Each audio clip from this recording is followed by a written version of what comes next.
Bonjour Anaïs et Stéphanie, merci de nous recevoir. D'où est venue l'idée et le concept de Replay? Bonjour, on est ravis de vous accueillir ici. Effectivement, on a décidé cette année de créer un nouveau rendez-vous autour du cinéma de patrimoine et de l'appeler Replay.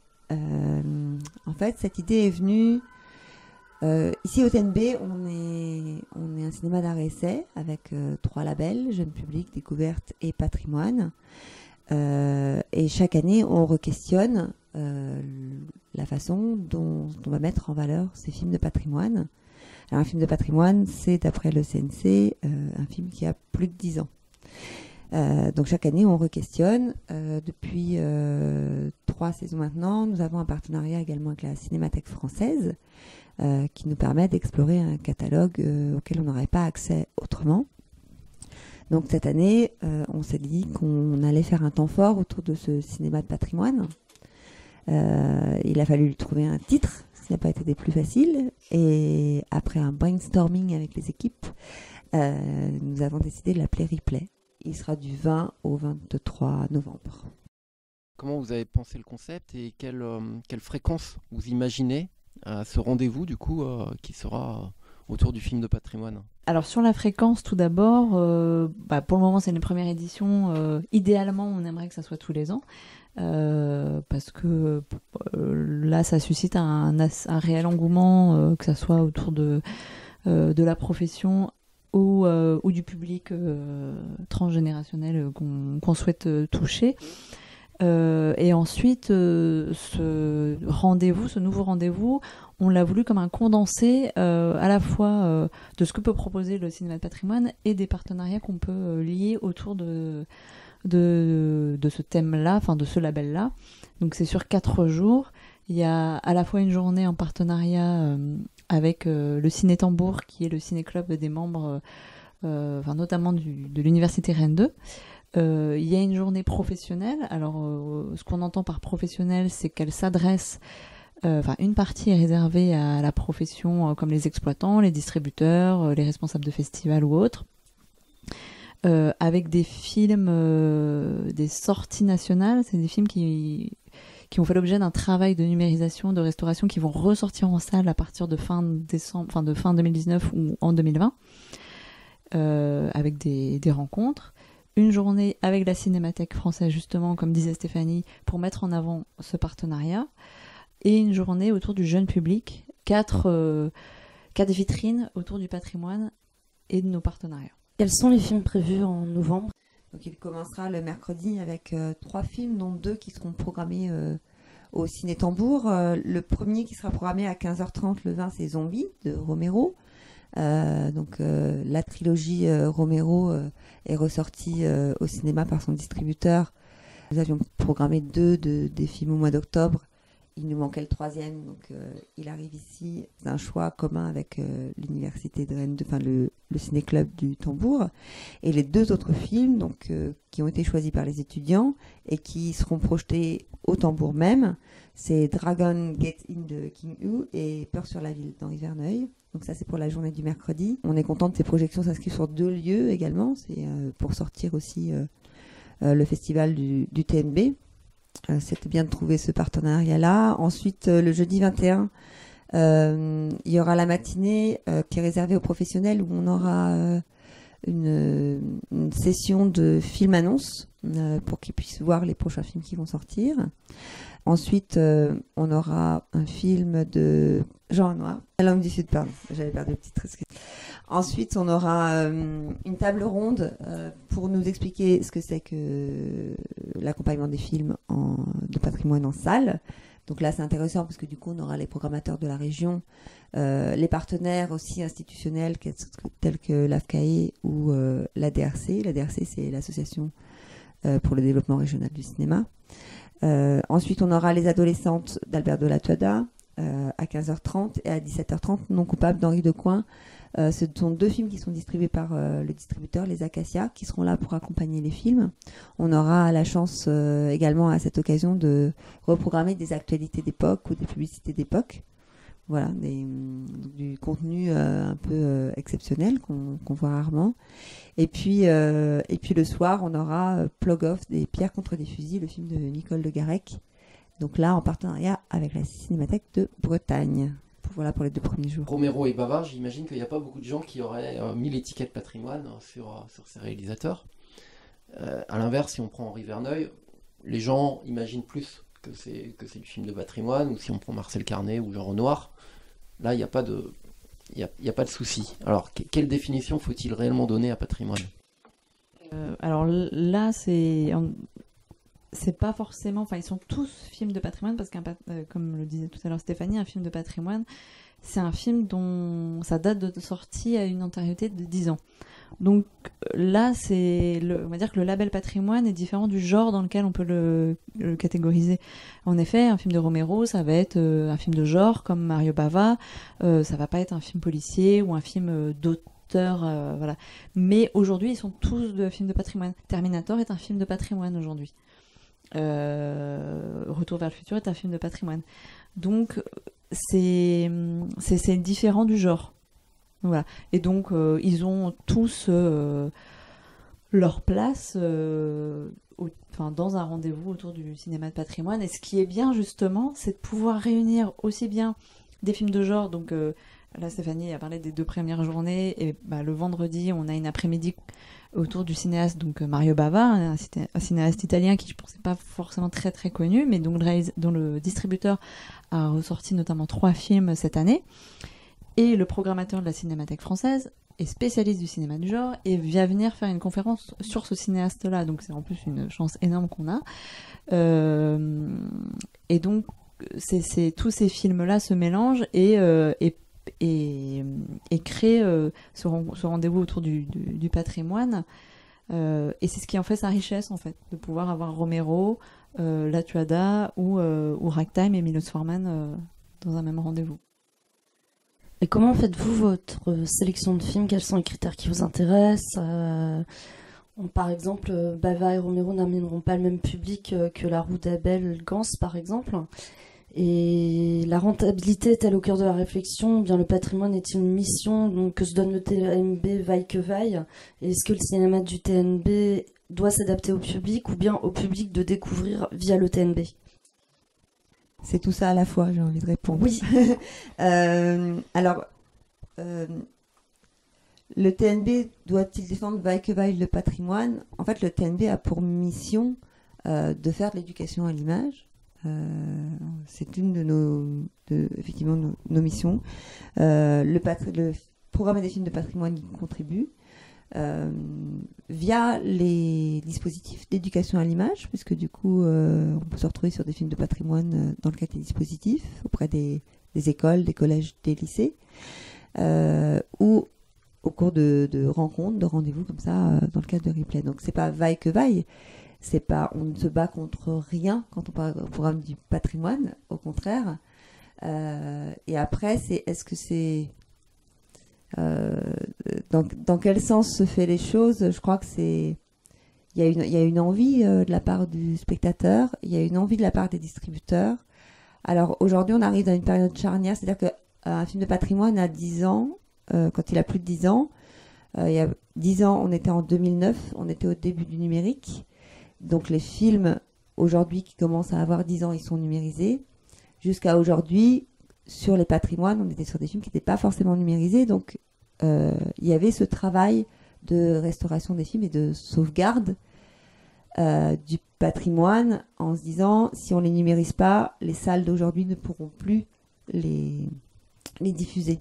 Donc il y avait ce travail-là qui était important pour tout le monde, et c'est une façon de soutenir aussi les distributeurs qui font ce travail, qui est un travail fragile économiquement, qui est souvent adossé à des ressorties aussi en DVD notamment, ou des choses comme ça. Donc nous, notre travail, notre mission, c'est effectivement de faire la transmission, c'est de soutenir le travail des distributeurs qui sont nos partenaires à l'année. Voilà, et puis c'est de se faire plaisir par la même occasion. Après, sur la question concernant justement le choix des films, c'était une des questions. Il y a les choix de ce qu'attend le public, et puis il y a les choix qui sont personnels. Et puis il y a des tests qu'on fait. Notre but, c'est d'emmener le cinéma au public et le public de nous faire sentir aussi ce qu'ils ont envie ou ce qu'ils n'ont pas envie. On s'aperçoit que quand on travaille sur des cycles, sur des auteurs, ça fonctionne mieux que quand on fait du one-shot sur un film. Voilà, donc on s'attache voilà, à des auteurs comme ça, mais c'est vrai c'est plus facile pour nous d'aller défendre des auteurs dont les distributeurs refont une ressortie de leur film, puisque du coup ça va être accompagné notamment par l'AFCAE ou la DRC, qui vont éditer des supports papier qu'on va mettre à disposition du public. Ils vont faire aussi des pré-programmes pour passer devant les films, ou alors ils vont même faire des tournées avec des critiques de cinéma, des journalistes qui vont venir parler des films, qui vont accompagner les films. Donc ce travail-là, c'est important pour nous, et la salle ne travaille pas seule dans le travail de ressortie patrimoine des films. Elle le fait vraiment en collaboration avec tous ses partenaires. C'est pourquoi c'était important pour nous, sur ce temps fort, d'associer les partenaires à ce moment-là. Quand vous avez des coups de cœur, des films de patrimoine que vous avez envie de faire partager avec le public, c'est difficile de récupérer les copies de films. Et quand vous les récupérez, elles sont... Parler du travail de restauration, pour vous, c'est quelque chose de nécessaire que le film ait été restauré pour que vous le diffusiez? Alors quand on a des coups de cœur, ou c'est plus des envies en effet de repasser un film, en effet c'est pas forcément en lien avec la disponibilité matérielle du film, notamment sur les titres américains, parce que les grands studios américains n'ont pas fait ce travail de restauration, et beaucoup de copies 35 mm n'existent plus, et le dernier recours, ça va être la diffusion en DVD, ce qui est impossible en salle, en termes de qualité. Et donc oui, ce travail de restauration est nécessaire pour le repasser. Par exemple, aujourd'hui, on a E.T. à l'affiche, qui est diffusé en DCP, donc numérisé. C'est quand même un classique pour plein de gens, et je pense que beaucoup de monde ne l'a pas découvert en salle. Donc là, c'est quand même assez extraordinaire de pouvoir le revoir en salle. Mais on a des films qu'on repasse en 35 mm. Récemment, on a eu Illumination de Pascal Breton. Et la copie était très belle, elle était conservée notamment, entre autres, en partie à la Cinémathèque de Bretagne. Donc il peut y avoir les deux supports, si le 35 est bien conservé également, et a fait ses preuves en termes de conservation. C'est juste que plus il est passé, plus il s'use. Donc j'ai un peu perdu le fil de la question, mais... En fait, c'était comment vous récupérez quand vous avez un coup de cœur, est-ce que c'est compliqué vu que le film n'est pas forcément restauré? On fait des recherches pour savoir qui détient aujourd'hui les droits du film, parce que c'est pas forcément le distributeur de l'époque qui a conservé les droits de diffusion salle. Donc il y a déjà ce premier travail-là à faire. Donc si tout va bien et qu'il a aujourd'hui un distributeur salle, ça nous sauve. On dit ouf. S'il l'a pas, faut remonter encore sur des ayants droit, et là ça peut devenir plus compliqué. Donc souvent on peut abandonner et se dire c'est pas possible de diffuser le film en salle.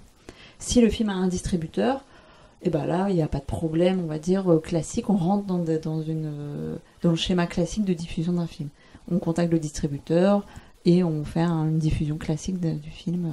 Voilà. Et justement, j'avais une question par rapport à ça, parce que vous parliez des films américains qui n'ont pas été restaurés. Donc, par exemple, vous voulez passer, mettons, Gilda avec Rita Hayworth, le film ne va pas être restauré? En fait, ça dépend des films, mais il y a beaucoup de films qui sont... en fait, les droits existent.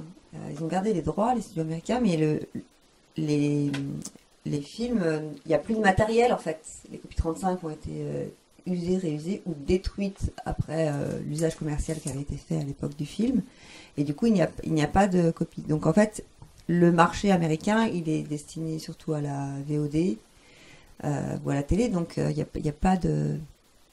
n'y a effectivement pas de matériel. Donc s'il n'y a pas de matériel à projeter, il n'y a pas possibilité de le projeter tout simplement.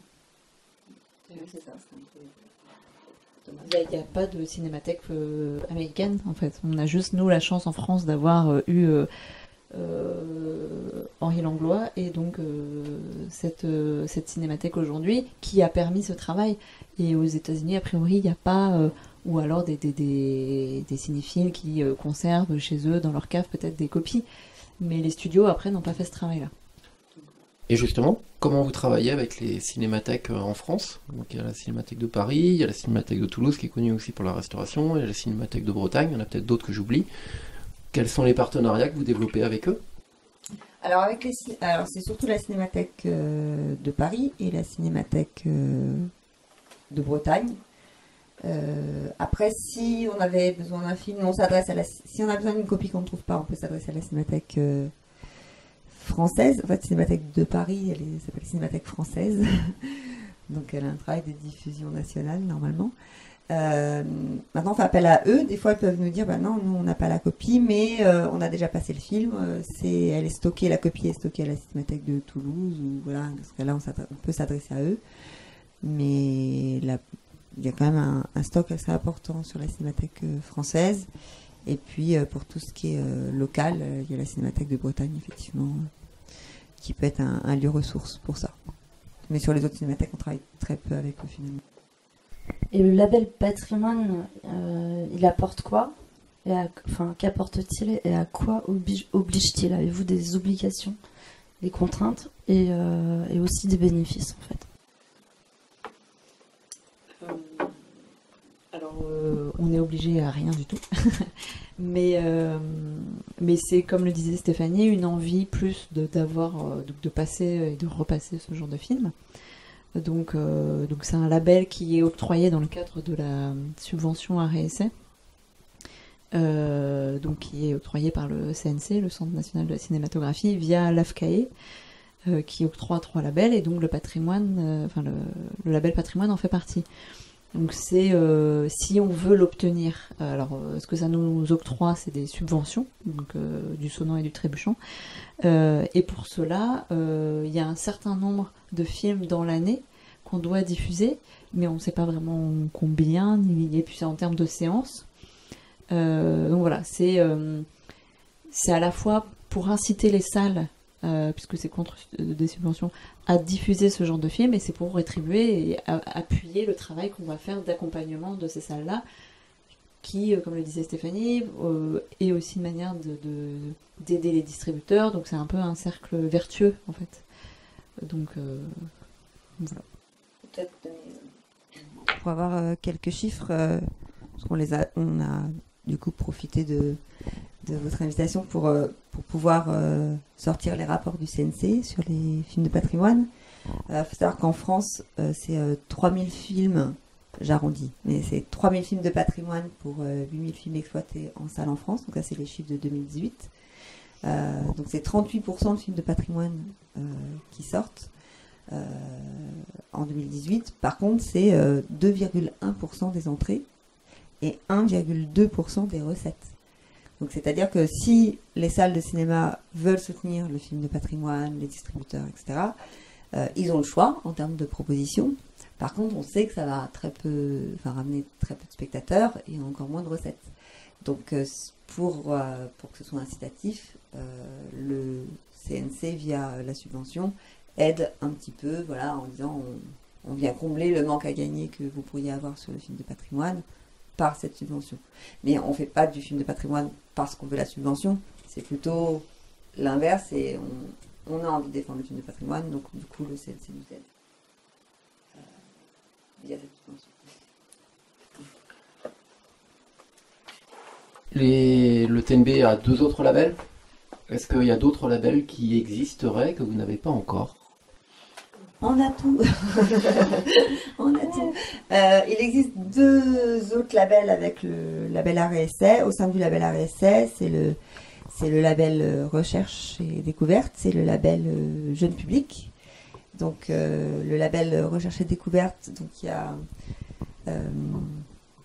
a un groupe, comme pour chaque label en fait, il y a un groupe qui est constitué au sein de l'AFCAE, qui va sélectionner un nombre de films, qui vont aller aider un certain nombre de films et qui vont labelliser ces films-là. Donc après, c'est toujours pareil, c'est si on diffuse un certain nombre de films qui sont dans cette catégorie, du coup, on obtient le label.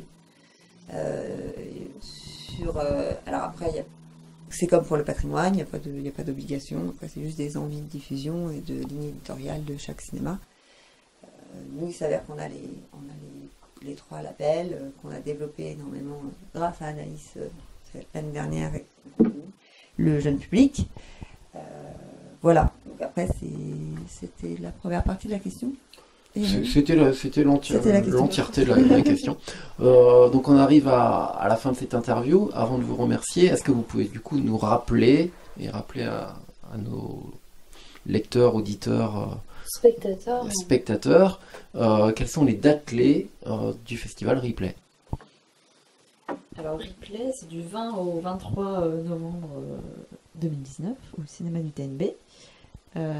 Au TNB et au Tambour, avec une journée étudiante le mercredi 20, enfin étudiante en partenariat avec le Ciné Tambour, une journée pour plonger dans le métier de la distribution le jeudi 21 novembre, une journée en partenariat avec la Cinémathèque française autour notamment de Mario Bava le vendredi 22, et une journée en compagnie de Jean-François Laguioni qui nous fera l'honneur de sa présence le samedi 23 novembre. Et l'avant-première, alors on fait une petite exception en torse à la règle. On présentera en avant-première son nouveau film, Le Voyage du Prince, mais on présentera également des courts-métrages de patrimoine de Jean-François Laguioni. Eh bien, il ne nous reste plus qu'à vous remercier. Merci beaucoup. Merci à vous.